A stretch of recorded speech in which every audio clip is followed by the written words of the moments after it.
आज घंटा 1.5 घंटा नहीं, बल्कि बस थोड़ी देर गुफ्तगू करने की कोशिश करूंगा, इसलिए कि रात का आधे से ज्यादा हिस्सा गुजर चुका है और काफी देर हो गई है आपको भी बैठे बैठे।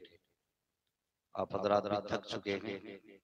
दो काम रहेंगे, या तो सुनाया जाए या आपको जगाया जाए, और ये दोनों काम एक साथ में नहीं कर सकता। मेरा मिजाज है, जब मैं सिर्फ बात करता हूँ तो बात करता हूँ, जगाना मेरी इतनी हिम्मत भी नहीं मैं आपको जगा के सुना सकूं, और मैं आपको डांटूंगा भी नहीं और मजबूर भी नहीं करूंगा जागने के लिए, इसलिए कि अब वक्त जागने का रहा भी नहीं। थोड़ा जलसों को मयारी बनाइए और सही वक्त से जलसे शुरू किया करो, सही वक्त पे मुकम्मल कर लिया करो। ये सलाम उस वक्त होगा आयन जब न जागने के रह पाओगे न सोने के रह पाओगे। सोगे तो फजर गई और जागोगे तब भी चली जाएगी, बचनी नहीं। सही वक्त पे जलसे शुरू किया करो और सही वक्त पे जलसे खत्म किया करो। मैं मुबारकबाद पेश करता हूँ अली जनाब हबीब साहब को, जिन्होंने इतनी अजीब महफिल का इंतजाम किया और बेटी का अकीका और वालिदैन का इसाले सवाब। इस महफिल में इनकी मंशा रही कि इस महफिल में वालिदैन का इसाले सवाब भी हो और बेटी के अकीके का जश्न भी हो जाए। अर्ज़ो मारूफ के सिलसिले से पहले सारे लोग मिलके बाबा से बुलंद दुरूद पाक पढ़ लीजिए। अल्लाहुम्मा सल्ली अला सय्यदिना सय्यदिना व शफीइना व नबीना मौलाना मुहम्मदिन बादिल जुद वल करम व आलिहि व अस्हाबिहि व बारिक व सल्लिम सलातन व सलामुन अलैका या रसूलल्लाह सल्लल्लाहु तआला अलैहि वसल्लम। आपने मुझसे पहले सैयद साहब क़िबला का बड़ा ही जानदार शानदार खिताब सुना। भाई नदीम रजा फैजी से अच्छी आवाज और अंदाज में कलाम सुने, और उनसे पहले शायर हिंदुस्तान हज़रत अल्लामा मौलाना हबीबुल्लाह फैजी साहब क़िबला, उनसे भी आपने उनकी मत भरी आवाज में कलाम सुने। थोड़ी देर के लिए हाजिर खिदमत में बस चंद बातें आपके गोश गुजार करके बात को समेटने की कोशिश करूंगा। आज इस महफिल का ताल्लुक वालिदैन से भी है और बेटी से भी है। बुलंदियों का बड़े से बड़ा निशान छुआ, उठाया गोद में माँ ने तब आसमान छुआ। अजीजाने मिल्लत इस्लामिया, माँ बाप वो अनमोल दौलत है जिन्हें किसी मंडी किसी बाजार से नहीं खरीदा जा सकता। याद रखिए, आपके पास दौलत है ना, तो आप दुनिया की हर चीज बाजार से खरीद सकते हैं, यहाँ तक कि दिल और गुर्दे भी बाजार से खरीद सकते हैं, लेकिन माँ और बाप ये बाजारों में नहीं मिला करते। क्या बात है। अल्लाह ने माँ बाप जैसी दौलत दी है तो इनकी इज्जत करो, इनकी कदर करो। आज हमारा समाज कितना अजीब होता जा रहा है। जब माँ बाप जिंदा होते हैं तो कोई खैर खबर लेने को तैयार नहीं होता, जब इंतकाल कर जाते हैं तो कोई कहता आज माँ की शान सुनाओ, आज अब्बा की शान सुनाओ। भाई मरने के बाद क्या मतलब रह गया शान सुनने का? जब ये जिंदा थे तब पूछा कभी आके, मौलाना माँ की अजमत बताओ, मेरी माँ जिंदा है, उसकी खिदमत कैसे करूं, उसे राजी कैसे करूं, कैसे उसे खुश करूं?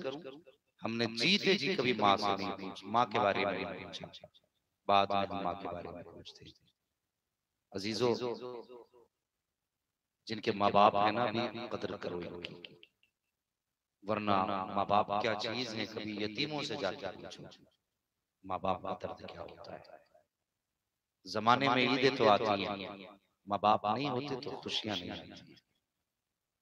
दुनिया के अंदर तुम्हें सेठ, ठेकेदार, प्रधान कहने वाले बहुत मिलेंगे, लेकिन माँ बाप के बाद प्यार से बेटा कहने वाला नसीब नहीं होगा। दुनिया मतलब ये है, कोई तुम्हारे दर्द पे तुम्हारे साथ नहीं होगा। ये दुनिया वाले खुशियों के साथी होते हैं, गम का कोई साथी नहीं होता।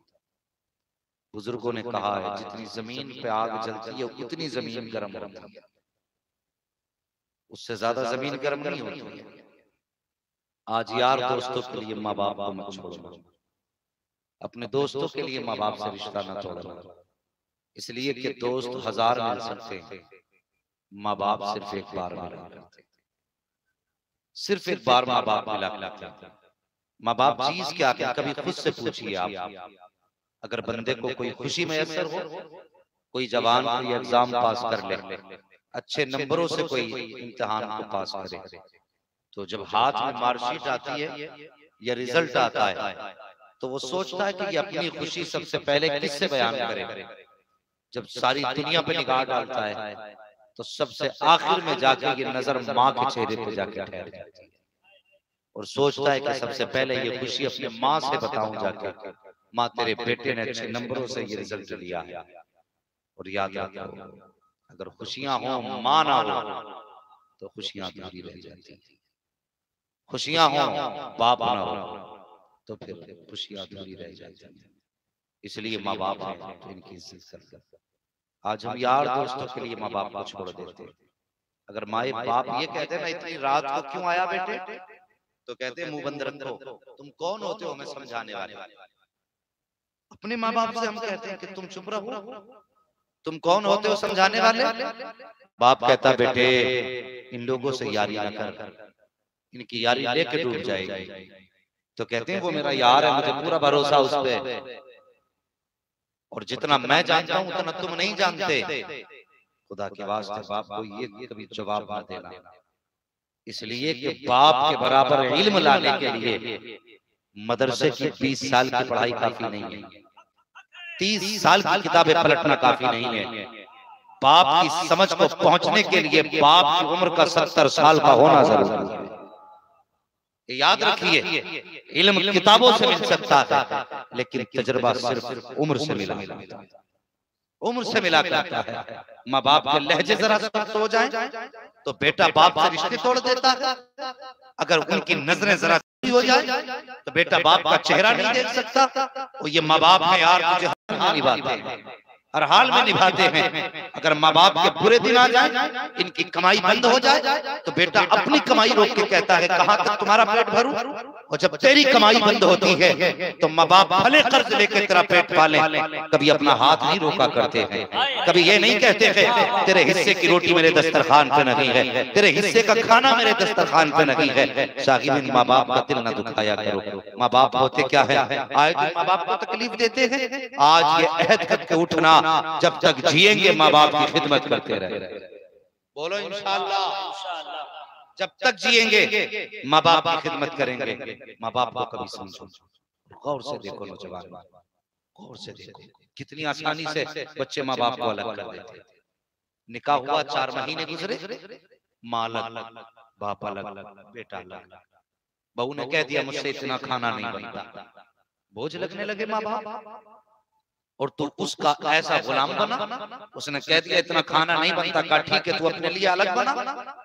और फिर कहते हैं कि ये हमें बेटी तक की तरह नहीं देंगे, ये तुझे बेटी समझेंगे, लेकिन शर्त है पहले तू इन्हें माँ बाप की नजरों से देखा। प्यार एक तरफ से नहीं, दोनों तरफ से होता है। तू माँ बाप समझिए, तुझे बेटी समझेंगे, कोई देखने तैयार नहीं होता। नौजवानों समझो, माँ बाप समझो, तुम्हारी बीवी की शायद तुम्हारी माँ से ना बने, इसलिए कि दोनों का ब्लड ग्रुप अलग है, उसकी परवरिश अलग हुई, तुम्हारी माँ की परवरिश अलग हुई है। वो किस माहौल में पली है, तुम्हारी माँ अलग माहौल में पली है, फिर दोनों का मिजाज एक तो नहीं हो सकता। लेकिन तू तो माँ की गोद में पला, तुझे तो माँ ने पूरी जिंदगी सीने से लगा के पाला। अगर तू माँ बाप को नहीं समझेगा तो फिर कौन समझेगा। अगर तू माँ बाप को नहीं जानेगा तो कौन जानेगा। माँ बाप का प्यार का होता है, बड़ा अनोखा प्यार होता है माँ बाप का। आज भी ना किसी सफेद दाढ़ी वाले के कंधे पे हाथ रख के पूछो, चचा आज भी माँ बाप की याद आती है। अगर उम्र 100 साल भी होगी और अगर माँ का तस्करा कर दोगे, फिर उसकी आंखों में झांक के देखना, ऐसा लगेगा उसकी आंखें उसके बचपन की कहानी सुनाने लगेगी, उसकी आंखों के फीके फीके पलक बताते होंगे। ऐसा लगता आज भी माँ दरवाजे पे खड़ी है और आवाज दे रही है मेरे बेटे कहाँ है। खुदा की कसम 70 साल के बूढ़े को जब माँ की याद आती है तो आंखें बरसने लग जाती हैं। और जवान तूने माँ की कदर को न जाना, माँ की अहमियत को न जाना, कभी पूछ बूढ़े से तो 70 साल की उम्र में क्यों रोया, तो बूढ़ा आंसू पोंछ के कहेगा कल जब चंद लम्हों के लिए माँ की आंखों से ओझल होता था तो माँ दरवाजे से बाहर आके कहती थी तुमने मेरा लाल देखा हो तो बताओ, किसी ने मेरा चांद देखा हो तो बताओ।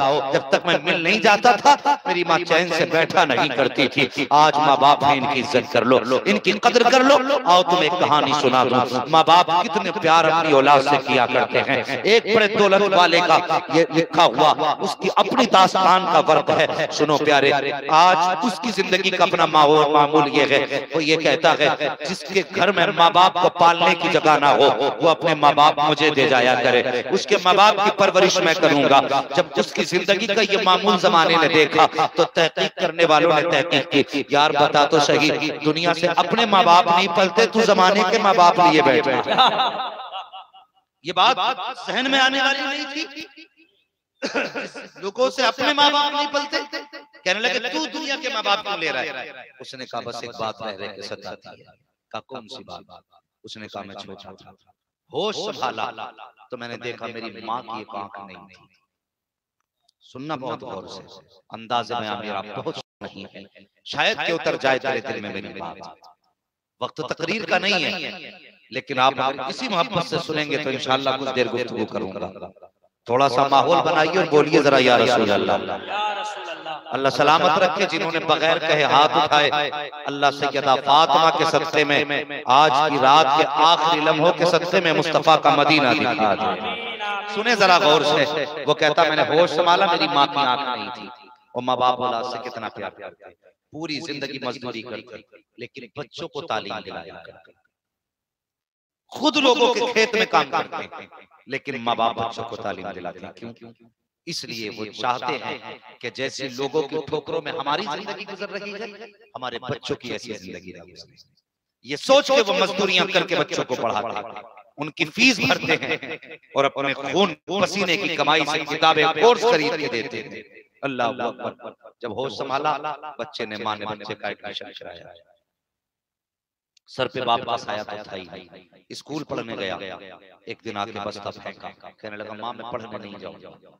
माँ ने कहा बेटे क्यों? उसने कहा जब मैं जाता हूँ ना तो लोग कहते हैं ये कानी का बेटा है, इसकी माँ की एक आंख नहीं। कहा माँ तुझे अंधा कहता है कोई काना कहता है, माँ मुझे हया आती है, तेरी वजह से मुझे शर्म लगती है इसलिए मैं पढ़ने नहीं जाऊंगा।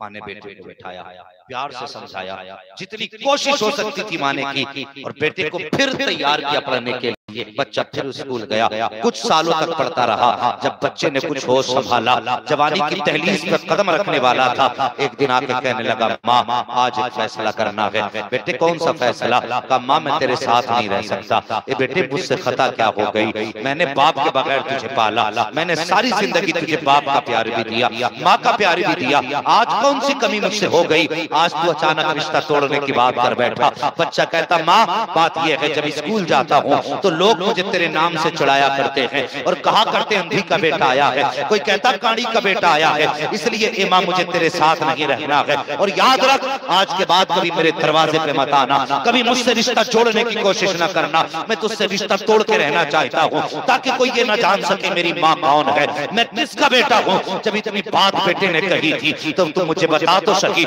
माँ के दिल पे कौन सी बिजली न गिरी होगी, कौन सा ख्याल माँ को नहीं आया होगा, क्या उसे रातों को उठ के दूध पिलाने का ख्याल नहीं आया होगा, क्या उसे बचपन की वो यादें रह रह के नहीं सताती होंगी कि जब से बाप का इंतकाल हुआ है इसके मैंने माँ का प्यार भी दिया था, बाप का प्यार भी दिया, क्या इसी दिन के लिए इसे पाला था कि जब ये जवानी की दहलीज पे कदम रखे तो मुझसे रिश्ता तोड़ जाए, क्या माँ को इस बात में रुलाया ना होगा। लेकिन खुदा की कसम माँ बाप होते हैं, कभी औलाद के सुख के आगे अपने सुख की तलाश नहीं करते हैं, उनकी खुशी के आगे अपनी खुशियों को कुर्बान कर देते हैं माँ बाप। जब बेटे ने कहा माँ मुझे तेरे साथ नहीं रहना है, माँ ने कहा बेटे अगर तू इसमें खुश है तो जा मेरी इजाजत है, जहाँ जाके रह ले, आज के बाद मैं तेरे दरवाजे पे नहीं आऊंगी। बेटा छोड़ के माँ को चला गया। कुछ साल के बाद जब बच्चे ने अच्छी तालीम हासिल की, जवानी की दहलीज पे कदम रखा, अच्छी नौकरी लग गई, अच्छी नौकरी के बाद इसने अच्छी लड़की से निकाह किया। जब माँ को पता चला मेरे बेटे ने निकाह कर लिया है, जी तो चाहता था कि बेटे के दरवाजे पे जाए और जाके बेटे के चेहरे को चूम के आए, उसके माथे को बलाएं दे, लेकिन बेटे की जबान याद थी, माँ आज के बाद मेरे दरवाजे पे रिश्ता जोड़ने न आना। उसने अपनी हसरतों का गला घोंट दिया और उसी घर के अंदर अंदर बैठी रह गई। लेकिन कुछ दिन के बाद पता चला, कुछ सालों के बाद पता चला, खुदा ने मेरे बेटे को एक बेटा दे दिया है। और याद रखो, खुद से पोते प्यारे हुआ करते हैं, औलाद से ज्यादा औलाद की औलाद प्यारी हुआ करती है। जिन्हें चाहा कि चल चल के बेटा न सही, बेटे के बेटे को तो देख लिया जाए। माँ आई चुपके चुपके, आहिस्ता दरवाजे पर आई। जैसी दरवाजे पे दस्तक दी है, अंदर से छोटा बच्चा निकल के आया। कहा खातून कौन हो, किससे मिलना है? कहा जाओ, मुझे तुम्हारे बाप से मिलना है, उनसे कह देना कोई खातून आई है। जब इतनी बात बच्चे ने सुनी है, अंदर जाके कहता है बाबा कोई खातून दरवाजे पे खड़ी है। कहा क्या कह रही है? कहा तुमसे मिलना चाहती है। तो बाप ने कहा बेटे वो कैसी है देखने में? बच्चे ने कहा पापा उस औरत की एक आंख नहीं है। इतना सुना जवान ने समझ गया मेरी माँ दरवाजे पे आई है। उसने कहा जाओ उससे जाके कह दो मेरे बाप घर पे नहीं है। बच्चा दरवाजे पे आया, आके कहने लगा खातून मेरे बाप घर पे नहीं है। अल्लाह अकबर, माँ तो माँ होती है, तुम कितने भी लहजे बदल के झूठ बोलो माँ पहचान लिया करती है। कितने अंदाज बदल के तुम माँ से धोखा करो, माँ पहचान लिया करती है। और यार ये तो उस टाइम पहचानती थी जब तुझे कोई नहीं जानता था। अगर तूने करवट बदली तो माँ कहती थी बेटे की तबीयत खराब है। अगर तूने रोना शुरू किया तो माँ ने कहा भूख लगी है। अगर तूने कमर उठा दी तो माँ ने कहा इसके पेट में दर्द है। और यार सुन, जब कोई भी डॉक्टर तुझे आला लगा के नहीं जानता था तब तेरे माँ बाप तुझे नजरें डाल करके पहचान जाया। बाबा नारे तकबीर, नारे रिसालत, अज़मते वालिदैन हजरत मुफ्ती हम्माद साहब किबला। ओ खुदा के बंदो, जज़ाकल्लाह, कभी माँ बाप से धोखा न करना। इनकी कुर्बानियों को समझो।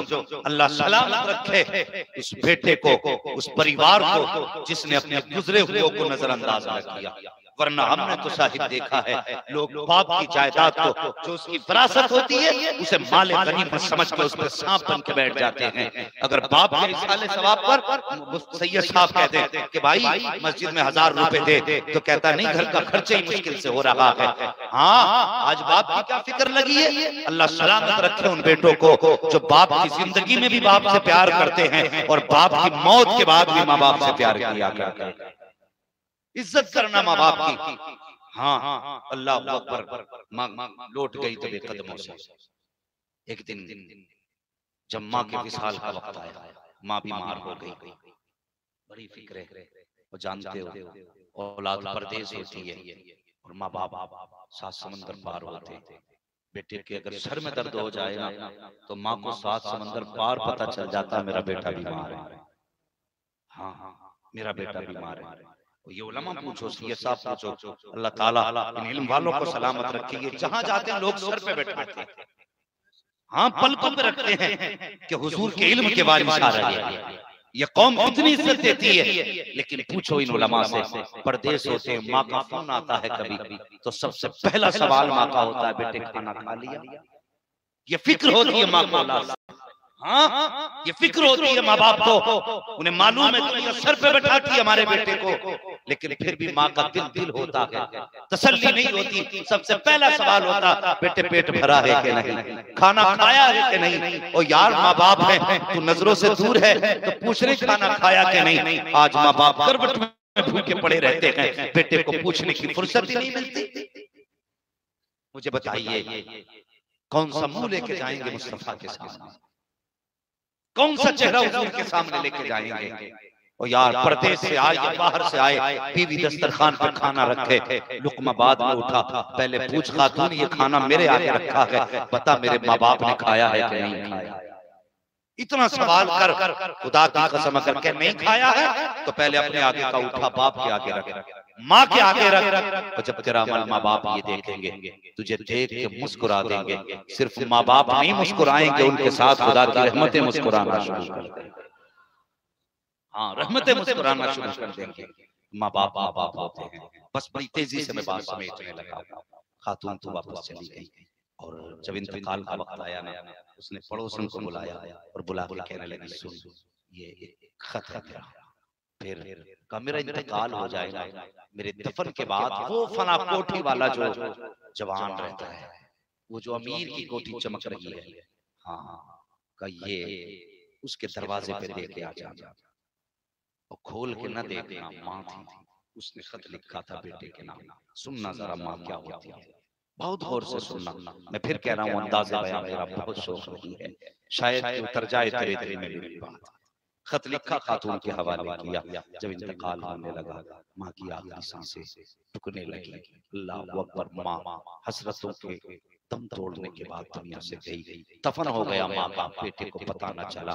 उस खातून को जो खतमा दे के गई थी, उसे याद आया इस बूढ़ी ने कागज दिया था और कहा था मेरे इंतकाल के बाद फला अमीर के दरवाजे पे पहुंचा देना। अब वो पड़ोस की खातून उस खत को लेकर के बेटे के दरवाजे पे गई। उसने जाके दरवाजा बजाया, अंदर से फिर वही बच्चा निकला। कहा तुम्हारे बाप कहाँ हैं? उसने कहा घर के अंदर हैं। कहा बाहर भेजो, कोई मिलने आया है। जैसे वो दरवाजे पे आया, अजनबी खातून को देख के कहने लगा क्या बात है, कैसे खड़ी हो? उसने अपने दुपट्टे के आंचल से कागज का टुकड़ा निकाला। कहा फला कोने पे बूढ़ी रहा करती थी, ये कागज देख के मुझे गई है, इस कागज को खोल के देखो, तुम्हारे नाम कोई पैगाम भेजा है। अल्लाह अकबर। उसने जब कागज को देखा, माँ का एड्रेस पूछा, समझ गया ये मेरी माँ का खत है। जैसे उसने उस कागज को खोला, खोलने के बाद जब पढ़ा ना, आंखों में आंसू आने शुरू हो जाते। वो कहता यार उस दिन मेरी आंख खुली कि मैंने माँ बाप के साथ क्या किया है। वो कहता मैंने जब खत को खोला, उसमें लिखा हुआ था मेरे लखते जिगर नूरे नजर, तू आज मुझसे माँ एक सच बताना चाहती है, एक रात से पर्दा हटाना चाहती है। तू मुझसे बार बार ये कहता था कि मेरी माँ तेरी वजह से मेरी बेइज्जती होती है, तेरी वजह से लोग मुझे रुसवा करते हैं, और तूने मुझसे रिश्ता तोड़ दिया था। कहे बेटे आज मैं इस रात से पर्दा उठाना चाहती हूँ। ए बेटे सुन, तूने मुझसे मेरी आंख की वजह से नफरत की कि मेरी एक आंख ना होने की वजह से लोग तुझे जलील करते हैं, लेकिन कभी तूने मुझसे ये ना पूछा ए माँ तेरी आंख में हुआ क्या था। सुन आज की रात बताना चाहती हूँ। कहा बेटे सुन, जब तू गोद में था मैं तुझे पालने में लेटा करके किसी काम से गई थी, तू झूले के अंदर लेटा हुआ था, अचानक तूने झूले में करवट बदली, झूले से नीचे गिरा, अचानक तेरे नीचे एक कील पड़ी हुई थी जो तेरी आंख के अंदर लग गई, तेरी आंख में कील लगी है, तेरी आंख फूटी है। मैं उठा के तुझे डॉक्टर के पास लेकर के गई, डॉक्टर ने तेरी आंख से कील निकाली और निकालने के बाद कहा था अब तेरा बेटा इस आंख से देख नहीं पाएगा, तेरे बेटे की आंख की रोशनी जा चुकी है। जब मैंने इतना सुना बेटे मेरी तो दुनिया में अंधेरा नजर आने लग गया। मैंने कहा डॉक्टर जो चाहे कीमत ले ले, मेरे बेटे की आंख को ठीक कर दे। डॉक्टर ने कहा खातून कैसी बात कर रही हो, फूटी हुई आंख ठीक नहीं हुआ करती है। अल्लाह अकबर। का कोई तो रास्ता होगा। मेरे बेटे ने भी जिंदगी में देखा क्या है, इसकी जिंदगी में बहारें कितनी आई है, आज के बाद एक आंख से ये देख नहीं पाएगा। अल्लाह अकबर। डॉक्टर कोई तो रास्ता निकाल। डॉक्टर ने कहा हाँ एक तरीका तो है। का कौन सा तरीका? का इस बच्चे के दूसरी आंख डालनी पड़ेगी, दूसरी आंख डालनी पड़ेगी। माँ ने कहा सुन जो चाहे कीमत ले ले, मेरे बेटे की आंख डाल दे। डॉक्टर ने कहा आंख पैसे से नहीं पड़ा करती, बल्कि बदले में तुझे एक आंख देना पड़ेगी, इंतजाम करो आंख का। जब इतना सुना है ओ यार माँ हुआ करती है, उसने बहुत गौर किया, बड़े फिक्र के बाद कहती है डॉक्टर ऐसा कर मेरी ही आंख निकाल ले। का जब इतनी बात डॉक्टर से मैंने कही, डॉक्टर ने कहा था खातून तेरे बेटे की दुनिया में अंधेरा हो चुका है, अब तू अपने आप को ऐबदार को बनाना चाहती है, दुनिया तुझे क्या क्या ताने देगी, अभी तेरी जिंदगी जवानी की दहलीज पर है। कब मैंने इतना सुना था तो मैंने कहा था डॉक्टर अब सजना सवरना किसके लिए है, अब किसके लिए सवरना है, अब मेरा शोहर भी इंतकाल कर चुका है, मैं ये चाहती हूँ कम से कम मेरा बेटा इस आंख से देख पाए, जब ये चले तो कोई इसे अंधा ना कहे, जब चले तो कोई इसे काना ना कहे। ए बेटे मैंने अपनी आंख दे करके बदले में तेरी आंख डलवाई है, तुम उससे जिस आंख की वजह से नफरत करता है, हकीकत तो ये है तू जिस आंख से देख रहा है वो तेरी माँ का एहसान है। और सोच जब ये खत मिलेगा अफसोस उस वक्त में जमीन के ऊपर नहीं होगी। ये खत लिया है, सीने से लगाया, चीख मारी है, दौड़ता हुआ पूछा कहा मेरी माँ का पता बताओ। कब जमीन पे नहीं है, कब्रिस्तान के अंदर है। जया कब्रिस्तान गया, कब्र से लिपटा, कहने लगा माँ बाहर आ जा, मसीहत कह रही थी नादान जो चले जाते हैं वो वापस नहीं आया करते हैं। अल्लाह की कसम अगर जिंदा है तो कद्र कर लो, अगर चले जाएंगे दोबारा नजर नारे तकबीर, नारे रिसालत, हजरत अल्लामा मुफ्ती हम्माद साहब किबला, अज़मते वालिदैन, सरज़मीने सितल्ला।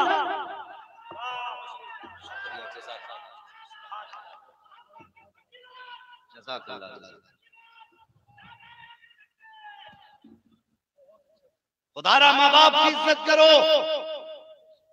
हाँ, और गारंटी के साथ कहता हूं, तुम्हारे कितने भी शरीक हो, ऐसे यार जिनके साथ तुमने रातें बिताई हो, ऐसे दोस्त जिन पे तुमने बैंक नहीं ATM के पिन नंबर देकर के कार्ड दिए हो, अल्लाह ना करे अगर किसी की जिंदगी में ये दिन आ गया कि तुम्हारे गुर्दे फेफड़े जवाब दे गए, तो ये तुम्हारी दौलत पे इतराने वाले तुम्हारे यार काम नहीं आएंगे। अगर बाप बूढ़ा भी होगा और जिंदगी के अगर उसके पास चंद दिन होंगे और डॉक्टर ये कहते हैं बेटे की जिंदगी बचानी है, तो गुर्दा दे। माँ बाप हंसते हंसते मौत को गला लगा लेते हैं, लेकिन बेटे को नजरों से ओझल होता हुआ देखना गवारा नहीं किया करते। आज बेटों की भी जिम्मेदारी है कि वो माँ बाप की कदर करें, माँ बाप की इज्जत करें। वो लोगों, ये जो खाल है ना, खाल ये अगर हम उतार के इसका जूता बना के बाप के पैरों में भी डालते हैं, फिर भी उसके एहसानों का बदला नहीं हो सकता है, बदला नहीं हो सकता है। और जवानों, तुमसे गुजारिश है, अगर तुमने डिग्रियां हासिल कर ली हैं, जेबों पे कलम लग गए हैं, तो कभी बाप के कुर्ते के थप्पों से नफरत न करना, कभी इसके कपड़ों पे लगे पैबंद को हिकारत से न देखना। अगर तुझे लगे ना कि तेरा कपड़ा तेरे बाप से बेहतर है, तेरा कपड़ा तेरे बाप से नया है, तो अल्लाह का शुक्र अदा करके बाप के तलबे चूमना। और याद रखना, ये जो तेरी जेब पे कलम आया है, ये तेरी मेहनत की बदौलत नहीं, बाप की मजदूरी की बदौलत है। हाँ, अगर इसने अपने कपड़ों में पैबंद लगा के पहने ना होते ना, तो आज तेरी जेब पे कलम न होता। आज लोग मुझे मुफ्ती हम्माद ना कहते, अगर मेरे माँ बाप ने मेहनत करके मुझे न पढ़ाया होता, आज कोई सलाम करना बड़ी बात है, नाम लेने वाला ना होता। आज दुनिया सिर्फ चेहरा देखने के लिए बेताब है। ये मेरा कमाल नहीं है, मेरे माँ बाप की मेहनतों का कमाल है। जिम्मेदारी बनती है कि हम अपनी कामयाबी का सारा क्रेडिट अपने माँ बाप को दें। और सच भी यही है, आज हम कितने भी ऊंचे हुए हैं, ये अपनी मेहनत से नहीं, माँ बाप की मेहनत से। मैंने कहा था, बुलंदियों का बड़े से बड़ा निशान छुआ, उठाया गोद में माँ ने तब आसमान छुआ। इसलिए माँ बाप की इज्जत करो, माँ बाप की कदर करो, करेंगे इंशाअल्लाह माँ बाप की इज्जत। आज के बाद कभी माँ बाप को रूठने न देना। अजीब लोग हैं, कुछ कहते थे मेरे बाप बड़े गुस्से के नाराज हैं, मुझे डर लगता उन्हें मनाऊं कैसे। मैं कहता हूँ सैयद साहब, बाप का मिजाज सख्त होता है लेकिन दिल नर्म होता है। ये बात याद रखना, बाप का मिजाज सख्त होगा, उसके लहजे कड़वे होंगे, जबान में उसकी शिद्दत होगी, उसकी आवाज में कड़कपन होगा, लेकिन दिल नर्म होता है। और कभी आजमाया ना हो तो आजमा लेना। मेरा एक गारंटी के साथ एक बात बताने लगा, बाप को कितनी तकलीफ तुमने दी है, और जब दुनिया सो जाए बाप की पायती में आना, बाप सोता हो उसके पैरों में बैठे और उसके तलवों पे अपना माथा रख देना और उसके पैरों को हाथ से पकड़ना। अल्लाह की कसम आप खुलेगी बाप की, तुझसे कितना भी नाराज है वो उठ के बैठे और तेरे कंधे पे हाथ रख के कहेगा, बेटे दुनिया सो रही है, तू क्यों जाग रहा है? दुनिया सो रही है, तू क्यों जाग रहा है? अगर तूने इतना कह दिया, सुना और कह दिया अब्बा माफ कर दो, तेरे जबान से कितना चुमना निकलने की देर है कि अब्बा माफ कर दो, फिर उसकी आंखों में देखना खता तूने की है, मुजरिम तू है, और फिर चेहरा बाप का देखना। अल्लाह की कसम रोना तुझे चाहिए था, रोने बाप लग जाता। वो कहता बेटे तूने आने में देर कर दी और मैं तो तुझे पहले ही दिन माफ किए बैठे। हाँ सच्ची बात है, अगर दिल तोड़ने के बाद माँ बाप माफ न करे ना, तो जमीन इतने दिन तेरा बोझ अपने ऊपर बर्दाश्त नहीं कर सकती, नहीं कर सकती है बर्दाश्त। ये भले गुस्सा हो जाए लेकिन दिल में बेटों को माफ कर देते। आज अल्लाह ने जिंदगी दी है, वो बाप है ना, रूठा है तो मनाना, नाराज है तो जलसा सुन के जाना। कहना हबीब साहब की महफिल में गया था, एक दीवाना आया था, माँ की अजमत बता के गया, और तुम क्या जानो बाप क्या है? जानते हो मेरे हुजूर के चचा जब हुजूर के पीछे चलते थे तो मेरे हुजूर बाजू पकड़ के करवट में करके कहते थे, चचा मेरे पीछे न चला करो, तुम पीछे चलते हो तो मुझे हया आती है, लोग कहते हैं तुम्हारा चेहरा मेरे बाप अब्दुल्ला से मिला करता है। तुम क्या जानो बाप क्या है? तुम्हें क्या पता बाप होता क्या? जानते हो हर आने वाली मुसीबत का सबसे बड़ा सबसे बाप होता है, तो बाप होता है। तपिश की शिद्दत की गर्मी और धूप में अगर औलाद को साया कोई देता है तो वो बाप देते। बाप वो दरख्त है जिसके साए में बैठ करके गर्मी में भी अल्लाह ठंडक की हवाएं नसीब फरमाता है। ये बाप होता है। तुम नहीं जानते बाप क्या है। आज जो हंस रहे हैं ना, हमारा बाप जिंदा इसलिए हंस रहे हैं। एक बात बता दूं, अगर इजाजत हो तो चलें थोड़ा सा। तैयार हैं? कुर्सी वाले भी कहते हैं जरा या रसूल अल्लाह, अल्लाह सलामत रखे। बस मेरी बात गौर से सुन लें। बाप क्या होता समझे इस बात को। होता क्या बाप? एक दिन ना मेरे हुजूर का अबू जहल ने पत्थर मारा। सबको पता है ना, पत्थर मारा हुजूर को। रब से दुआएं किया कि अल्लाह सर से कभी बाप का साया ना हटाए। मरना सभी को है, लेकिन समझ भी नहीं सकते। जब बाप का जनाजा उठता है ना, ऐसा लगता है जैसे जमीन तंग हो गई है। जब माँ चली जाती है, माँ का आंचल हटते ही ऐसा लगता है जैसे सर से आसमान हट गया। ये इतनी बड़ी दौलत है। अल्लाह अकबर। जब अबू जहल ने हुजूर को पत्थर मारा तो पलट के हुजूर घर नहीं आए। हाँ, पलट के हुजूर अपने दरवाजे पे नहीं आए, बल्कि सीधे हरम शरीफ में गए और हरम शरीफ में जाकर सजदे में सर रख के रोने लग गए। हरम के दरवाजे से हजरत उम्मे अमान, हरम के दरवाजे से हजरत अमीर हमजा की बांदी का गुजर हुआ। वो घर आके सदमे में थी। इतने में अमीर हमजा शिकार से वापस आए। बांदी से कहा खाना लगाओ। दस्तरखान बिछाया, बांदी ने खाना ला के रखा। वो खाना रखते रखते कहने लगी, अफसोस है कि खानदान कुरैश के मर्दों की मर्दानगी को जंग लग गया। इतना कहते कहते जब बांदी रोई, अमीर हमजा कहने लगे, क्या बात है, क्यों रोई? उसने कहा, तुम खाना खा रहे हो और अबू जहल ने तुम्हारे भतीजे को पत्थर मारा है। अल्लाह अकबर।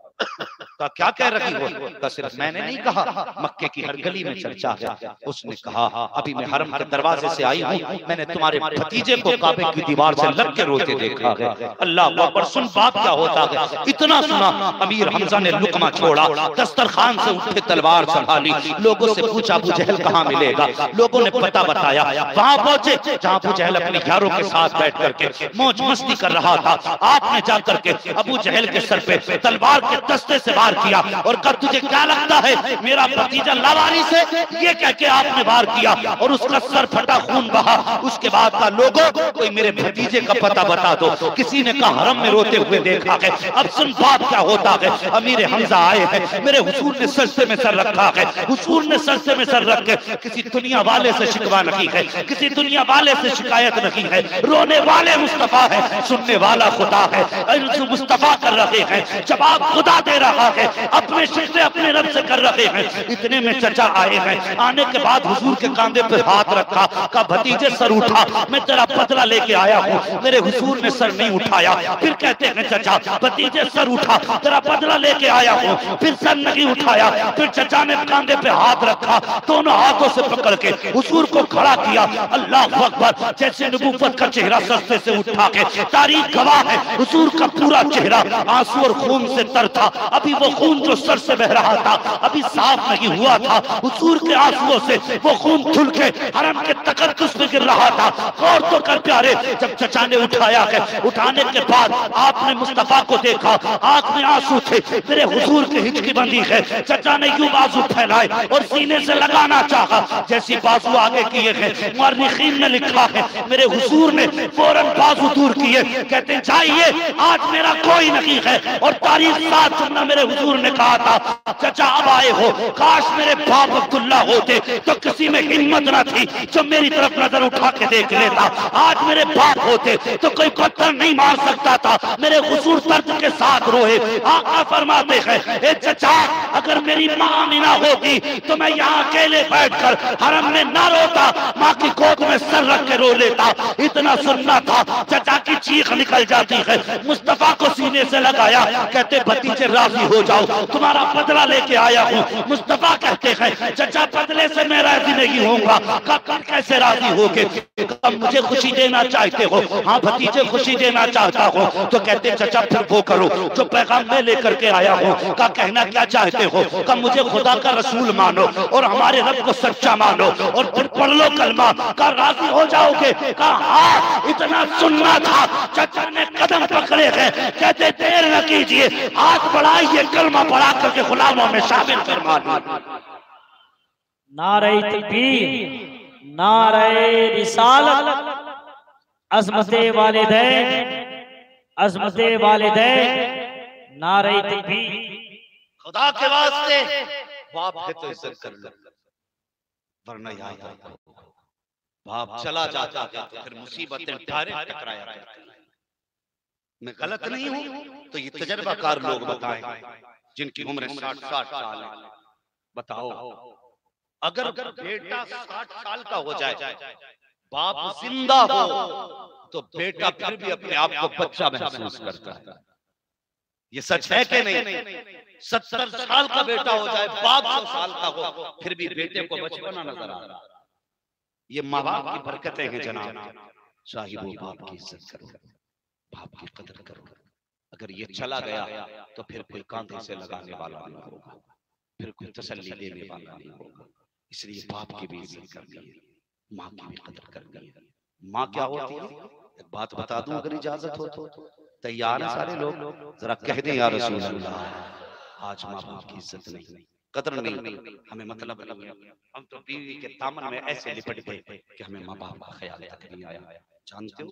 बताओ मेरे हुजूर के दामन में किस चीज की कमी थी? कोई कमी थी हुजूर के पास? कोई कमी थी हुजूर के पास? आला हज़रत फरमाते मालिक के कौनैन हैं, गो पास कुछ रखते नहीं, दो जहां की नेमतें हैं इनके खाली नहीं थी। हुजूर को खुदा ने सारे खजानों की चाबियां बख्शी, यहाँ तक के फरमाया इन्ना आतैना कल कौसर, महबूब जो भी दिया ना थोड़ा नहीं दिया है, बेहिसाब दिया है तुझे, बेशुमार दिया है। और सिर्फ दिया इसलिए नहीं कि वापस लेना है, बल्कि ऐसा दिया है कि मालिक बना डाला। कोई कमी नहीं हुजूर के यहाँ दामन में। अल्लाह रब ने हुजूर को 2000 से ज्यादा लक़ब अता किए थे। कितने? सारे बोले कितने? 2000 से ज्यादा नाम खुदा ने महबूब को दिए। लेकिन एक दिन मेरे हुजूर ने मस्जिद नबी में यूं टेक लगा के ना घुटने खड़े करके और हाथ बांध के ना घुटनों के ऐसे यहाँ सर रख के हुजूर हिचकी भर के रोए। आवाज हज़रत उमर के कानों तक पहुंच गई। सहाबी थे, आशिक थे, हुजूर के दौड़ गए, जाके बैठ गए, कहने लगे हुजूर हमारे माँ बाप आप कुर्बान हो जाए, किसी ने तकलीफ दी है हुजूर तो बेटे लुटा देंगे आपके नाम पे, जवानियां कुर्बान कर देंगे, हुजूर बताएं किसी ने कुछ कहा? मेरे हुजूर ने फरमाया किसी ने कुछ नहीं कहा। फिर कहा हमारे माँ बाप कुर्बान, हुजूर फिर रोएगी। मेरे हुजूर की ज़बान से जो जुमला निकला वो सुने, जिसका उर्दू में मैं मफ़हूम बयान कर रहा था। मेरे हुजूर ने फरमाया उमर आज मुझे मेरी माँ की याद आ गई। क्या कमी थी हुजूर के दामन में? कोई बताएगा मुझे? कोई कमी नहीं। अगर वो इशारा कर दे तो हूरे कदमों पे चली आए, अगर वो कह दे तो गिलमान में जन्नत उतर आए, मगर कहते उमर आज मुझे मेरी माँ की याद। अल्लाह अकबर। इतना सुना हज़रत उमर की आंख में भी आंसू आए और भी सहाबा इकट्ठे हो गए। कहते या रसूल अल्लाह आज भी आपको माँ की याद आती है? मेरे हुजूर ने फरमाया हाँ। सहाबा कहते हुजूर कैसे? आका फरमाते मेरे दिल में ख्याल आया काश आज मेरी माँ जिंदा होती, काश आज मेरी माँ जिंदा होती। इस बात को वो लोग महसूस करेंगे जिनको बाप ने साइकिल पे बैठा के घुमाया और बाप को कभी जिंदगी में कार नसीब न हो सकी। आज बेटे कार खरीदते हैं ना तो कार देख के सबसे पहले बाप की याद आती है। हाँ बिल्डिंग है देख के बाप की याद आती, काश मेरा बाप होता, आज उसने मेहनत मजदूरी करके मुझे कामयाब किया, आज उसकी मेहनत का फल खाने के दिन थे तो आज बाप नहीं। ये चीज अक्सर रुलाया करती है। मेरे हुजूर फरमाने लगे हाँ मुझे एक बात बुलाती है, मेरी माँ ने मुझे उस वक्त देखा जब मैं छोटा सा था, उस वक्त देखा जब मेरा कद भी छोटा था, उम्र भी छोटी थी, काश आज मेरी माँ होती। मैं जब पत्थरों को कलमा पढ़ाता मेरी माँ कितनी खुश होती, दरख्तों को सजदा करते देखती मेरी माँ कितनी राजी हो जाती। अल्लाह अकबर। उसके बाद हुजूर कहते हैं मेरा दिल चाहता है काश मेरी माँ होती, मैं मस्जिद नबी के मुसल्ले पे होता, नमाज पढ़ाता होता, मेरे हुजरे से मेरी माँ की आवाज आती, वो कहती बेटा मोहम्मद। अल्लाह अकबर। हुजूर कहते हैं चाहत मेरे हुजूर की है, लफ्ज़ बेटे पे कुर्बान जाओ, कहते वो कहती बेटा मोहम्मद मेरी बात सुन ले। हुजूर फरमाते हैं सहाबा नमाज तोड़ देता, मुसल्ला छोड़ देता, माँ की खिदमत में जाता। सहाबा कहते हैं हुजूर बंदगी छोड़ के बंदी की खिदमत में जाते? मेरे हुजूर कहते हैं हाँ कहा किस लिए? आका फरमाते हैं जब माँ बाप राजी होते हैं तभी खुदाए पाक राजी हुआ। ये माँ बाप है, इज्जत करो, कदर करो माँ बाप। तुमसे कोई कितने भी बड़े दावे कर लेना लड़की कि मैं तुम्हारे कदम से कदम मिला के चलूंगी, तुम्हारे नाम पे जिंदगी कुर्बान कर दूंगी, जहां तुम्हारा पसीना गिरेगा खून बहाऊंगी, खुदा की कसम उसका दावा कितना भी बड़ा हो जाए, उसका प्यार माँ बाप के बराबर बड़ा नहीं हो सकता। ये जहन में बात रखना, माँ बाप के बराबर बड़ा नहीं हो सकता। जब हुजूर की अम्मी के विसाल का वक्त आया, हजरत सैयदा आमिना के विसाल का वक्त आया, आपने हुजूर का हाथ पकड़ के उम्मे ऐमन के हाथ में दिया। पूरा वाक़या सुनाना मकसूद नहीं है, हजरत उम्मे ऐमन के हाथ में दिया और बड़ा तारीख साज जुमला कहा था, उम्मे ऐमन आज से मेरा बेटा तेरे हवाले है, और याद रख आज के बाद मेरा बेटा रोना नहीं चाहिए। ये माँ होती है, आज के बाद मेरा बेटा रोना नहीं चाहिए। कहा किस लिए? कहा जब बचपन में माएँ चली जाती हैं तो बेटे दीवार से लग के रोया करते हैं, अगर मेरा बेटा दीवार से रख के रोया ना तो आमिना की कब्र में रूह तड़प जाएगी। अल्लाह अकबर, ये जुमले थे नबी की अम्मी के। ये माँ है, आज हमने माँ की कदर न की। आओ माँ की कदर कर लो, माँ की इज्जत कर लो। माँ बाप जिंदा है, इन्हें राजी करके जन्नती हो जाओ। करेंगे इंशाल्लाह राजी?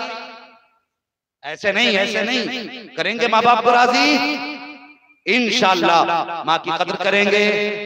हमारे भाई हबीब भाई, कौन से हबीब भाई जरा मुझे बताएं? हाँ कौन से हबीब भाई जरा आइए, अल्लाह सलामत रखे। भाई एक हार दो मुझे इनके गले में डालना, माशाल्लाह। नहीं वो हार भी दो भाई, मसला कुछ ऐसे ही। सुने अब अल्लाह सलामत रखे, जरा इधर आओ तो जरा। ये इसलिए नहीं है बाबू कि तुमने हमें बुलाया, जलसे तो हमारे बहुत है। सुभान अल्लाह, नारे तकबीर, नारे रिसालत, अज़मत वालिदैन कॉन्फ्रेंस। ये हार मैंने इनके गले में इसलिए डाला कि आज इनका अखलाक देख के ये दूसरा जवान मेरी नहीं है। हिंदुस्तान का कोई सूबा ऐसा नहीं जहां मैंने तकरीर न की, और इतने जलसों में ये दूसरा बंदा है जिसको सलाम करने को मन करता है। हाँ एक जवान और मिला था जलसे में जिसने बहनों की तरफ से आकर, जिंदा बहनों की तरफ से आकर के मदरसे के लिए 5000 दिए थे। एक वो था जिसने बहन की अजमत याद दिलाई थी, आज एक ये है जिसने बेटी का एहतराम याद दिलाया। बेटों की अकीक़त दुनिया धूमधाम से करती है, कभी बेटी का अकीक़त धूमधाम से कर। मैं दावे के साथ कहता हूँ कोई दुआ करे न करे, गुंबदे खजरा से मुस्तफा के हाथ उठ गए हो। आज हुजूर दुआएं देते होंगे कि जिन बेटियों का एहतराम मैंने सिखाया, आज इस बस्ती वालों ने बेटी की इज्जत करके दिखा दी है, एहतराम करके दिखाया। वो आने वालों आज एक सुन्नत और जिंदा करना गए, एक तो अकीक़ा करके बेटी का एहतराम करके अभी भाई ने मुस्तफा को राजी किया है। और अगर तुम अकीक़ा न कर सके, इतना कर लेना, सबको पता है एक दिन मेरे हुजूर ने सैयदा को सीने से लगा के कहा था, मेरी फातिमा मेरे जिगर का टुकड़ा है, घर जाना, बेटी को सीने से लगाना, रुख मदीने की तरफ करना और कहना आका अगर फातिमा जिगर का टुकड़ा है तो मेरी बेटी भी मेरे जिगर का टुकड़ा है। ये सुन्नत भी जिंदा करेंगे। नारे तकबीर, नारे रिसालत।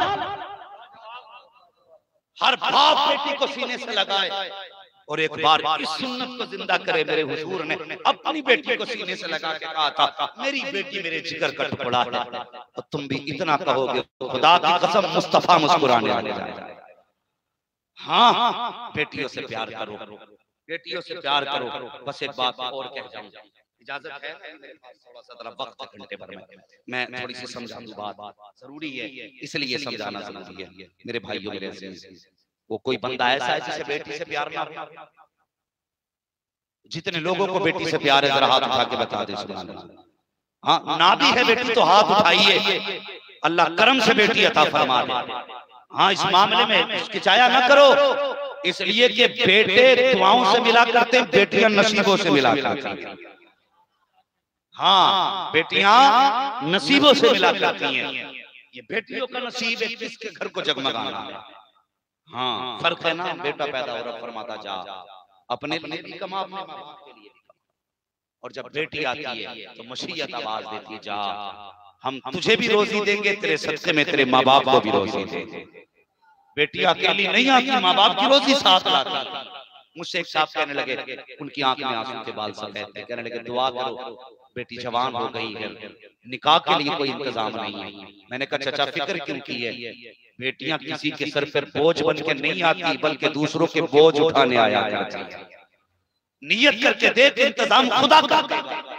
हाँ, और पूछो बेटी वालों से, खुदा की कसम निकाह जब तक नहीं होता बाप को फिक्र रहती है निकाह कैसे करूंगा, लेकिन जब निकाह हो जाता है ना, वो लोगों को पकड़ पकड़ के कहता यार पता ही नहीं चला इंतजाम कहां से हो गया। ये बेटियों के नसीब होते हैं। और जब इनके निकाहों की बारी आती है ना, पीर दुआ करे न करे, गुंबदे खजरा से आका दुआ करता है। हाँ, कभी बेटियों को लेकर परेशान मत हुआ करो। ये बेटी अपने नसीब का भी लाती है, तेरे नसीब का भी लाती है। तवज्जो है ना आपकी? अपने नसीब का भी लाती हैं और दूसरों के नसीब का भी लाया करती हैं। लोग कहते हैं तावीज दे दो, कोई वजीफा बता दो, बरकत नहीं है।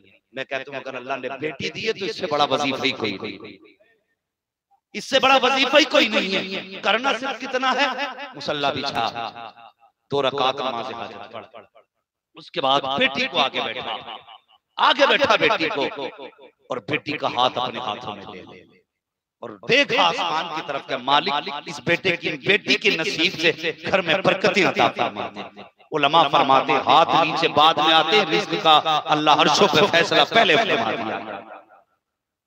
हाँ, ये तो बरकत का जरिया है बेटियां। इन्हें देख के चेहरे न बिगाड़ा कर। और नसीब वाला कितना होगा जिसके आंगन में बेटी आए। अल्लाह अकबर, बेटी पैदा होती है, अल्लाह की रहमत के फरिश्ते घर घेर लेते। वो कहते हैं घर वालों तुम सब पर सलाम हो, तुम्हारे घर में अल्लाह की रहमत आ गई। यहां तक तो बात समझ में आ गई सबके। बेटियां रहमत होती हैं, बेटियां बोले सारे बोले तब बात अगली कहूंगा। बेटियां अगर समझ में नहीं आई तो फिर लौटा के समझाऊंगा। बेटियां रहमत। ये बात इतनी फाइनल है ना, सबको अपनी बेटी प्यारी है, सबको प्यारी है ना। तो क्या सिर्फ सब अपनी बेटी से प्यार करने लगे तो माशरा बेहतर हो सकता है?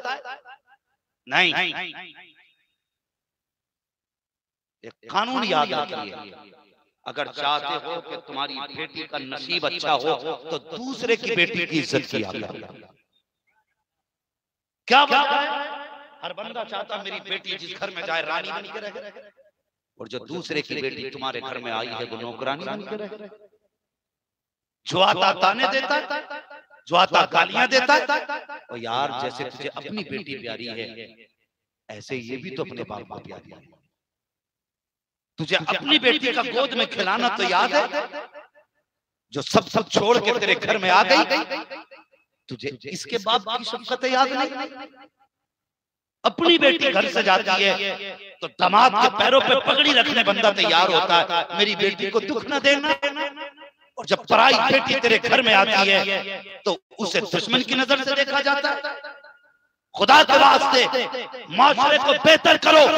बेटी तुम्हारी हो या तुम्हारे संगी की हो, अपनी बेटी की तरह उसकी बेटी को इज्जत दिया करो। मेरे हुजूर ने तो दुश्मनों की बेटी को इज्जत दी है। वो तुम्हें याद होगा जब हातिम ताई की पोती हुजूर की खिदमत में लाई गई तो उसके सर पे दुपट्टा ना था। मेरे हुजूर ने अपनी चादर रखी तो किसी ने कहा था या रसूल अल्लाह, ये तो दुश्मन की बेटी है, इसको चादर उड़ा रहे हो। तो हुजूर ने तारीफ साथ जुमला कहा था, ओ लोगों चुप हो जाओ, बेटी बेटी हुआ करती है, चाहे दुश्मन की बेटी हो चाहे दोस्त की बेटी।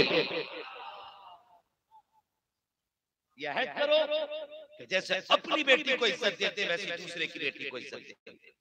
और इज्जत देने का मतलब ये नहीं है कि उसे सरहाने बैठाएंगे शोहर पाई की बेटी का, ये नहीं। शोहर का हक बहरहाल बीवी से बड़ा है। वो हाकिम है उसके ऊपर, इसलिए नहीं कि उलट फेर, इसलिए नहीं कि उस पर जुल्म करो। हाकिम का मतलब यह है कि तुम बाहर कमा के लाओ, घर का निजाम औरत चलाए। वो तुम्हारी मर्जी के बगैर अपना कदम नहीं निकाले, लेकिन जिम्मेदारियां हैं दोनों की। शोहर बीवी के लिए जान के हुक्म दिया गया। अगर खुदा के बाद सजदे की इजाजत होती तो हुजूर फरमाते हैं मैं औरतों को हुक्म देता वो अपने शोहर को सजदा करे। और जब औरत के हुकूक की बात आई मेरे हुजूर ने फरमाया, आखिरी जो जुमले हुजूर के ज़ाहिरी जिंदगी के थे, मेरे हुजूर ने फरमाया था, लोगों मैं तुम्हारी औरतों और बीवियों के हुकूक के मामलात में डरा रहा हूं, इनका हक खा के क़यामत में मत आना।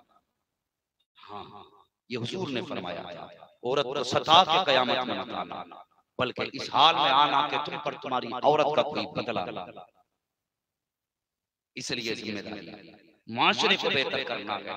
तो जैसे हमें अपनी बेटी प्यारी लगती है, वैसे ही हमें दूसरे की बेटी प्यारी लगनी चाहिए। करेंगे इंशाअल्लाह इस बात पे अमल। बोलो इंशाअल्लाह। किसी की बेटी को सताएंगे नहीं, किसी की बेटी को रुलाएंगे नहीं। बेटियों को इज्जत देना है ना, तो फिर सुनो, किसी से जहेज का मुकाबला ना करना, किसी से रकम न मनाना, किसी से कैश के नाम पर उसकी जिंदगी को झिझोड़ना नहीं, बल्कि अगर बेटी प्यारी है ना, तो दूसरों की बेटियों का जीना आसान कर दो, जीना आसान कर दो। हर बंदा जन्नत में जाना चाहता है। अगर जन्नत में जाना चाहते हो तो सुनो, अल्लाह तौफीक देना, तो गरीब बच्चियों से निकाह करो, गरीब बच्चियों से निकाह करो, खाली हाथ निकाह करो। अपने घर में उस गरीब को इज्जत दे दो। मर कर कब्र में पहुंचोगे, चेहरे से कफन बाद में हटेगा, मुस्तफा कब्र में पहले तशरीफ ले आएंगे। और जब हिसाब की बारी आएगी, अल्लाह फरमाएगा, फरिश्तों छोड़ दो, इसने गरीब को निभाया था, आज हम गुनाहगार को निभाने वाले हैं। करेंगे इंशाअल्लाह ऐसा, इंशाअल्लाह। जवानों, किसी के देने से भला, किसी के देने से भला तब होता है जब खुदा देता है। कभी भी औरत से दौलत का मुतालबा न करना। फरमाया गया, दौलत औरत के नसीब से आती है, औलाद शोहर के नसीब से होती है। ये बात मेरी याद रखना। तकरीर नहीं है, ये जिंदगी की वो लकीर है जिसे तुम काट नहीं सकते, ये वो सच्चाई है जिसे बदल नहीं सकते, ये वो हकीकत है जिसका सामना करना है। हाँ, दौलत औरत के नसीब से होती है, औलाद शोहर के नसीब से होती है। कभी मांगने से भले नहीं होते। हाँ, औरत वारसा हो तो खाली घर भर जाया करते हैं, औरत बदचलन हो, बेपर्दा हो तो भरे घर खाली हो जाते। और जब आखिर में गुजारिश, हराम सराय छोड़ करके हलाल तरीके से रोजी लाओ। एक लुकमा भी हराम का घर में मत खाओ, एक लुकमा भी हराम का घर में मत खाओ। हराम चीज की खरीदो फरोख्त भी हराम, उसका बिजनेस भी हराम है। कोई भी काम करने से पहले उलमा से पूछो ये जायज है कि नहीं। अगर नाजायज है तो छोड़ दे। रह गई बात रिस्क की, तो वो तेरी जिम्मेदारी नहीं, वो खुदा की जिम्मेदारी है। वो कहां से देगा, वो ना जाने कहां से देगा। वो तो कहता है कि जो हम पे भरोसा करता है, हम उसे वहां से देते जहां से वो सोच भी नहीं सकता। अल्लाह पे भरोसा करें, हलाल बिजनेस करें, जायज कारोबार करें, बेटियों को पर्दे की तलकीन करें। इस्लाम की शहजादियों, तुमसे गुजारिश है, अब तक तुमने अपनी अज़मत सुनी है, घर से कभी नंगे सर न निकलना, कभी बेपर्दा घर से कदम न निकालना। अगर घर से कदम निकालो ना, तो हुजूर की कुर्बानियां याद कर लेना और अपनी औकात याद कर लेना। तुम्हारी तो कोई भी औकात ना थी, आज तुम्हें कोई बेटी कहने को तैयार ना होता, घर में रखने को तैयार ना होता, तुम्हें तो पैर की जूती समझा जाता था। कभी बाजारों में बेचा गया, कभी गड्ढों में दफन किया गया, कभी कत्ल किया गया, कभी जिंदा दफनाया। लेकिन आज जो बाप तुम्हें मजदूरी करके पाल के मुस्कुराता है ना, ये तुम्हारा करम नहीं, ये मदीने वाले मुस्तफा का करम है। अगर नंगे सर निकलो तो हुजूर की कुर्बानी याद रखना, अगर बेपर्दा निकलो तो ख्याल रखना हुजूर ने इज्जत बख्शी है। जब तक जिएंगे हुजूर के दीन के लिए जिंदा रहना, हुजूर की अजमत के लिए जिंदा रहना है। बेटियों जिम्मेदारी है, हुजूर की इज्जत और अजमत की पासदारी तुम्हारी जिम्मेदारी है। अब अगर कोई तुम्हें बेपर्दा भी करना चाहे तो कह दो, हमें तो इज्जत ही हुजूर ने दी है, जो हुजूर ने हमें नकाब दिया है वो हमारी जिंदगी की आखिरी लकीर है। हम मर तो सकते हैं, पर्दा बोलते क्यों नहीं, पर्दा नहीं छोड़ेंगे। घरों में पर्दे को लाजिम करो, बेटियों को हया के सबक पढ़ाओ। हाँ, घर से बेपर्दा न निकला करो। हर वो काम जिसमें बेइज्जती का डर हो, कभी उसके करीब न जाना। मुझे बताइए, हमारी तुम्हारी बेटियां मज़ारों पे जा रही हैं, एक बात बताओ तो सही, इस्लाम में जो अच्छी जगहों का तज़किरा किया गया और बुरी जगहों का भी तज़किरा किया गया है, सैयद साहब क़िबला, आज सबसे बुरी जगह इस्लाम में बाजार को कहा। ये बात है ना, सच्चे उलमा इकराम ताईद करेंगे। दुनिया में सबसे बुरी जगह क्या क्या? बोलो, जोर से बोलो।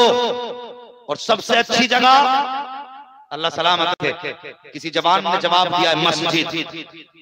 दुनिया में सबसे अच्छी जगह, जोर से, सबसे अच्छी जगह मस्जिद। मस्जिद में काम क्या होता है? नमाज पढ़ी जाती है। इस्लाम ने औरतों की इज्जत की हिफाजत की वजह से जब उन्हें नमाज के लिए मस्जिद में जाने की इजाजत नहीं दी, तो चादर चढ़ाने के लिए मजार पे जाने की इजाजत इस्लाम कैसे दे सकता है? बताइए। सबसे अच्छी जगह मस्जिद। इस्लाम नमाज की इजाजत औरत को नहीं देता मस्जिद में, तो मजार के चक्कर लगाने की इजाजत देगा? और जब मजार की इजाजत नहीं तो बाजार की इजाजत मिल जाएगी। बेटियों को पर्दे में रखो, इन्हें हया का सबक पहनाओ और इनसे कहो बेटी नजरें नीची रखना, तेरे वजूद पर पूरे खानदान की इज्जत का सेहरा बना। अगर तेरा कदम बहका तो बाप रुसवा होगा, खानदान रुसवा होगा, जलील हो जाएंगे, सब कोई सर उठा के न जिएगा। बड़ी मेहनत से इज्जत से तुझे पाला, हमारी इज्जत का ख्याल रखना। इसलिए बेटियों, हज़रत फातिमा ज़हरा का तुम्हें सामना करना है। कनीज़ फातिमा हो तो इज्जत के साथ जिंदगी गुजारो, हया के साथ जिंदगी गुजारो। फरमाया गया वक़ज़ा रब्बुका अल्ला ता'बुदू इल्ला इय्याह, और तुम्हारे रब ने फैसला फरमा दिया इबादत सिर्फ अल्लाह की करनी है। वबिल वालिदैनि इहसाना, और माँ बाप के साथ उसने सलूक करना है, उनके साथ अच्छे अखलाक से पेश आना है, उसने सलूक किया है। अच्छे कामों पर उनकी रजा पे राजी रहना, ये सिर्फ उसने अखलाक नहीं है, बल्कि सही तो हमें सही लगता है, अगर वो कड़वा बोले तो उनके कड़वे को गर्दन झुका के मान लेना, ये हुस्न अखलाक। करेंगे इंशाअल्लाह ये काम? बोलो इंशाअल्लाह। अल्लाह ताला हमें माँ बाप को राजी करने की तौफीक अता फरमाए और उन्हें राजी करके जन्नत में जाने की तौफीक अता फरमाए। याद रखो, हुजूर ने फरमाया कयामत के दिन सारे लोग जन्नत को ढूंढेंगे, कोई मेरा दामन तलाश करेगा, लेकिन हुजूर फरमाते हैं मैं उस खुशनसीब को तलाश करूंगा जो इस हाल में दुनिया से गया होगा तो उसके माँ बाप ने उसको दुआएं दी होंगी। फरमाते हैं उसका हाथ पकड़ूंगा, अल्लाह की बारगाह में लाऊंगा और कहूंगा मालिक गुनाहगार है लेकिन माँ का फरमाबरदार है, बख्श दे। फरमाते हैं बख्शवाऊंगा, फिर पुल सिरात पार कराऊंगा। कहते हैं फिर हाथ पकड़ के हौज़े कौसर पे लाऊंगा, अपने हाथों से ठंडा जाम पिलाऊंगा। फरमाते हैं फिर हाथ पकड़ के जन्नत में छोड़ के आऊंगा ताकि दुनिया देख ले ये जो इज्जतें मिल रही हैं माँ बाप की फरमाबरदारी की वजह से मिल रही है। इस हाल में मरना कि माँ बाप हमसे राजी, ये कोशिश करना, क्योंकि हुजूर की आमीन है और जिब्रील की बद्दुआ है।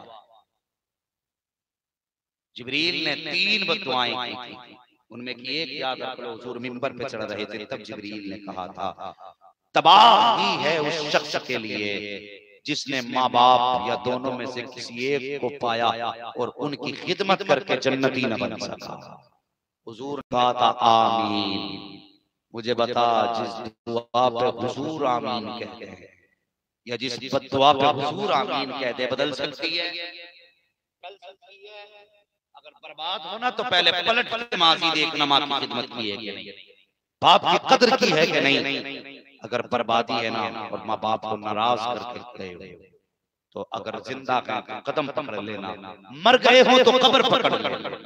दावे के साथ कहते हैं कब्र पर जा जो याद हो वो पढ़ना, रूह को बख्शना और उसके बाद ना कहना अब्बा जी माफ कर दो, खता हो गई थी।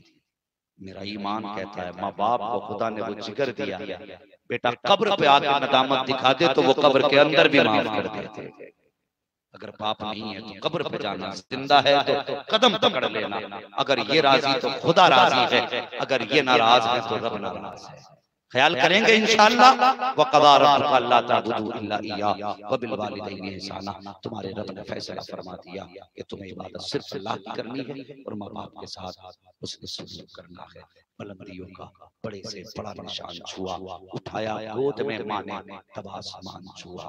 और मुनव्वर राना ने कहा था मुझको हर हाल में बख्शेगा उजाला अपना, चांद रिश्ते में नहीं लगता है मामा अपना। मैंने रोते हुए पोछे थे किसी दिन आंसू, मुद्दतों माँ ने नहीं धोया दुपट्टा अपना। ये माँ का प्यार होता है। खुदा के वास्ते माँ की इज्जत करें, बाप की कदर करें, बहनों बेटियों की आमद पे जश्न मनाया करें, बहनों की जरूरतें पूरी करें। अगर तुमने बहन की परवरिश कर ली तो अल्लाह मरने से पहले ही तुम्हें जन्नत का परवाना अता फरमा देगा। बस जो हुआ गलत को माफ फरमाए रब्बे कायनात। जिंदगी ने दिया साथ तो फिर होगी मुलाकात, चमन रहा फूल खिलेंगे, जिंदगी रही फिर मिलेंगे, मुसाफिर हम भी मुसाफिर तुम भी, किसी मोड़ पर फिर मुलाकात होगी। नहीं देखें वक्त काफी हो चुका है, मुझे सुबह को फ्लाइट भी पकड़नी है। नहीं मेरी बात सुने भाई, मेरी बात सुने। देखिए ये भूल कहीं ना कहीं आपसे हुई है। मेरी बात सुनने एक मिनट, ये भूल कहीं ना कहीं आपसे हुई है। आपने इतनी ताखीर से हमें यहाँ पर पहुंचाया, हमारी फ्लाइट भी है और हम इंसान है, आराम भी हमें जरूरी है। ठीक है, मैं आपका नहीं 3:10 तक तो बाबू बहुत टाइम हो जाएगा। सलाम होते होते 3:30 भी बजने और अभी कलकत्ता भी पहुंचना है, तो थोड़ा आराम भी करना है और फिर उसके बाद फ्लाइट भी पकड़नी है। मैं आपकी मोहब्बतों का शुक्रगुजार हूँ। बस ये है कि आइंदा अगर कभी मौका दो ना तो सही वक्त से देना, ताकि आपकी भी तमन्ना रह जाए मेरी। वो अब महफिल ऐसे बदबख्तों का तज़किरा हम चाहते ही नहीं हैं। जो हमारी जमात में नहीं रहा उसका तज़किरा ही क्यों करें? अल्लाह ने उसे सजा दे दी। जो कुरान का मुनकिर है उसे दीन के दामन से निकाल कर फेंक दिया गया, तो फिर स्टेजों पे तज़किरा क्या करना है उसका?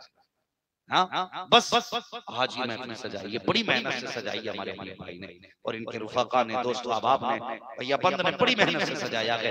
समझेंगे हम ये महफिल कबूल है अगर आज से तुमने बाप की इज्जत करना शुरू कर दी, माँ का एहतराम करना शुरू कर दिया, बेटियों की कदर करना शुरू कर दी ना, तो मैं समझूंगा कि ये महफिल कबूल हो गई है।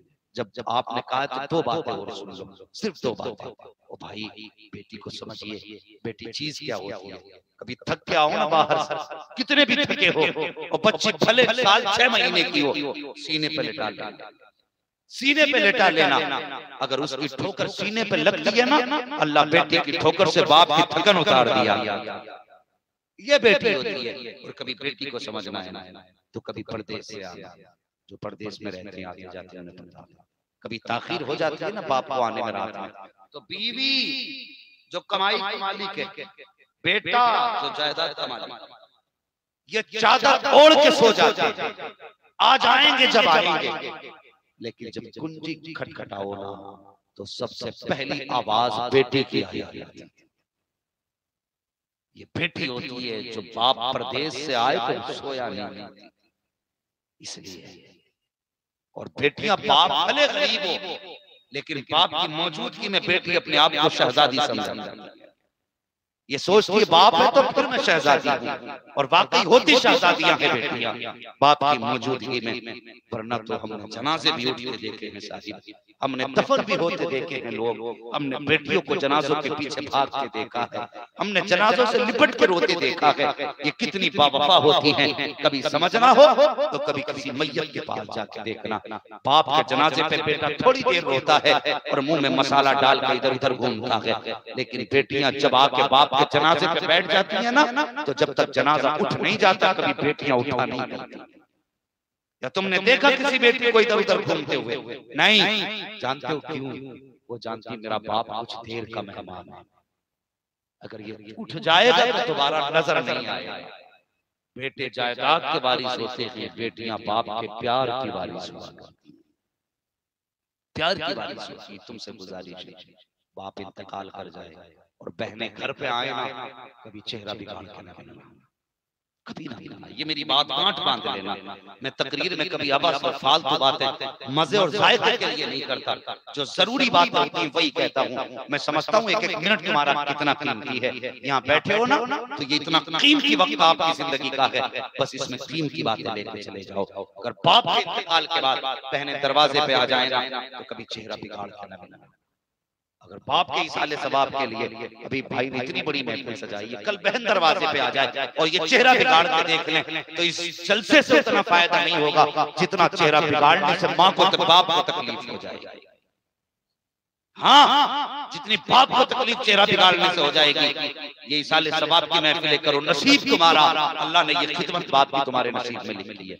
लेकिन साथ में अगर बहन दरवाजे पे आए ना तो उसे मुस्कुरा के देख, वो आए तो पता चले बहन आ रही है तो दरवाजे से 4 कदम आगे बढ़ जाना, सीना चौड़ा करना, मुस्कुरा कर बहन की तरफ बढ़ना और ऐसे बढ़ना जैसे बाप बेटी की तरफ बढ़ा करता था। अल्लाह की कसम, जब तेरे चेहरे पे खुशियां होगी और बहन तेरे चेहरे को देखेगी, चेहरा तेरा होगा, नजारे बाप के होने लग जाएंगे। और जब बेटी मुस्कुराएगी तो कोई हाथ उठा के दुआ करे न करे, कब्र में बाप की रूह खुद ब खुद मुस्कुराने लग जाए।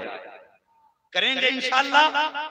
बहनें दरवाजे पे आएंगी तो दिल नहीं दुखाना है, हम उन्हें वो प्यार देंगे जो हमारे बाप दिया करते थे। और एक बात और कह जाऊं, बाप के इंतकाल के बाद अगर अल्लाह ने तुम्हें साहिब सरबत बनाया है, दौलत वाला बनाया है, तो कुछ भाई गरीब हैं, अगर बाप को सुकून देना चाहते हो तो सिर्फ कुरान खानी से सुकून नहीं मिलेगा, सिर्फ जलसे से सुकून नहीं मिलेगा, सिर्फ कलमा पढ़ने से सुकून नहीं मिलेगा। अगर सुकून देना चाहते हो, अल्लाह ने तुझे गोश्त वाला बनाया है और एक भाई ठेला लगा के चटनी से गुजारा करता है, तो कभी तुझे लगे ना मेरे भाई के घर में चटनी बनी है और मेरे घर में शोरमे वाला गोश्त बना है, तो कभी अपने आगे का खाना उठा, गरीब भाई के दस्तरखान पे जाके बैठ, उसके आगे की चटनी अपने आगे रख और अपने आगे का खाना उसके आगे रख, और कभी हाथ से लुक़मे बना के उसके मुंह में दे। खुदा की कसम, जब तेरे हाथ का लुक़मा भाई के हलक के नीचे जाएगा, इधर कलेजा ठंडा होगा, उधर कब्र में बाप की रूह ठंडी हो जाएगी। ये जिम्मेदारी करेंगे इंशाअल्लाह। ऐसा बोलो इंशाअल्लाह। हाँ, अल्लाह ने अगर दौलत वाला बनाया है तो सबको निभा के चले, सबको साथ लेके चले। जरूरी नहीं है सब कलम वाले हों, कोई कोठी वाला होता है तो कोई ठेले वाला होता है तेरा भाई, और सबके फैसले अल्लाह करता है। किसे कलम चलाना है ये भी रब की मर्जी है, किसे ठेला चलाना है ये भी रब की मर्जी है। तो किसी को हकीर न जान, वो चाहे तो 2 मिनट में तुझसे कलम लेकर के तेरे हाथ में ठेला थमा दे। इसलिए गरीब को धक्का नहीं देना है, धोखा नहीं देना है, बल्कि गरीब की निभा के चलना। करेंगे इंशाअल्लाह भाई को राजी। अल्लाह ताला मेरी गुफ्तगू में अमद अंसाफत जो खता हुई हो मौला करीम माफ फरमाए, बच्चों हुए गलत उनको माफ फरमाए रब्बे कायनात। जिंदगी ने दिया साथ फिर होगी मुलाकात, चमन रहा फूल खिलेंगे, जिंदगी रही फिर मिलेंगे, मुसाफिर हम भी मुसाफिर हो तुम भी, किसी मोड़ पर फिर मुलाकात होगी। फकीरान आए सदा कर चले, सदा खुश रहो ये दुआ कर चले। सारे लोग कलमा शरीफ पढ़ लीजिए, ला इलाहा इल्लल्लाह मुहम्मदुर रसूलुल्लाह। अल्लाह रब्बुल इज्जत अभी भाई के वालिदैन मरहूमैन को जन्नतुल फिरदौस अता फरमाए, और इनकी ये बेटी जिसके अकीक़े के सिलसिले में ये प्रोग्राम किया गया है, नाम क्या है? सोनम खातून। अल्लाह ताला इस बेटी के नसीबे को बुलंद फरमा दे और इसकी जिंदगी में मौला करीम बेपनाह खुशियां अता फरमाए, और इसको जवानी में कनीज़े फातिमा ज़हरा बनाए, मरने के बाद जन्नतुल फिरदौस की ठंडी छावें अता फरमाए। अल्लाह जितने आज महफिल में बैठे हैं तेरे और तेरे हबीब के इश्क में आके बैठे हैं, अल्लाह हमारी उठने से पहले मग़फ़िरत फरमा दे, यहाँ से जाने से पहले अल्लाह हम सबको जन्नती बना दे। सारे लोग एक बार जोर से कलमा शरीफ पढ़ लीजिए, ला इलाहा इल्लल्लाह मुहम्मदुर रसूलुल्लाह।